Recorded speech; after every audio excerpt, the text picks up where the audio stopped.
भगवान श्री कृष्ण के चमत्कार। भगवान श्री कृष्ण अपने जीवन काल में अनेक चमत्कारों के लिए प्रसिद्ध है। उनके चमत्कार केवल शक्ति प्रदर्शन नहीं थे, बल्कि उन्होंने धर्म की रक्षा और भक्तों की भलाई के लिए उनका प्रयोग किया। यहाँ कुछ प्रमुख चमत्कारों का वर्णन है। पूतना वध।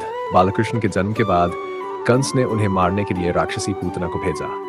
उसने विषैले दूध से श्री कृष्ण को मारने की कोशिश की, लेकिन बालकृष्ण ने उसके प्राण ही सोख लिए और उसे मुक्ति प्रदान की। कालिय नाग का दमन। यमुना नदी में कालिय नाग के विष से पानी जहरीला हो गया था। श्री कृष्ण ने उस पर कूदकर उसके फनों पर नृत्य किया और उसे पराजित कर दिया। नाग ने क्षमा मांगी, तब श्री कृष्ण ने उसे यमुना छोड़कर अन्यत्र जाने का आदेश दिया।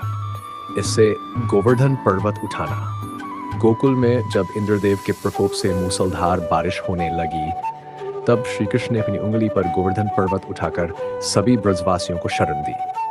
इससे इंद्रदेव का अहंकार चूर हुआ और उन्होंने श्री कृष्ण को साक्षात नारायण के रूप में स्वीकार किया। माखन चोर के रूप में लीलाएं। बालकृष्ण अपनी बाल लीलाओं में माखन चुराकर खाते थे। ये केवल एक शरारत नहीं थी, बल्कि उन्होंने ग्वाल बालों के साथ प्रेम और आनंद का संदेश दिया। कंसवध। अपने माता पिता को कंस के अत्याचार से मुक्त करने के लिए श्री कृष्ण ने स्वयं कंस का वध किया और मथुरा को उसके भय से बचाया। रुक्मिणी हरण। रुक्मिणी, जो श्री कृष्ण की परम भक्त थी, का विवाह उनके बिना उनकी इच्छा के शिशुपाल से तय किया गया था। तब श्री कृष्ण ने रथ पर सवार होकर उनका हरण किया और उनसे विवाह किया। सुदर्शन चक्र से शिशुपाल वध। शिशुपाल, जो श्री कृष्ण से घृणा करता था, ने अपनी 7 गालियों की सीमा पार कर दी।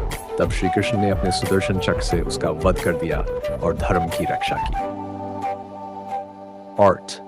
महाभारत में विराट रूप। जब अर्जुन युद्ध से पहले मोह में आ गए, तब श्री कृष्ण ने उन्हें गीता का ज्ञान दिया और अपना विराट रूप प्रकट किया, जिससे अर्जुन को उनकी दिव्यता का एहसास हुआ। द्रौपदी की लाज बचाना। जब दुशासन ने द्रौपदी का चीरहरण करने का प्रयास किया, तब श्री कृष्ण ने अपनी कृपा से उसकी साड़ी को अनंत लंबा कर दिया, जिससे वह उसकी मर्यादा को भंग नहीं कर सका। संदीपनी हषि के पुत्र को पुनर्जीवित करना। अपने गुरु संदीपनी हषि के अरुण को चुकाने के लिए श्री कृष्ण ने उनके मृत पुत्र को पुनर्जीवित कर दिया और उन्हें सौंप दिया।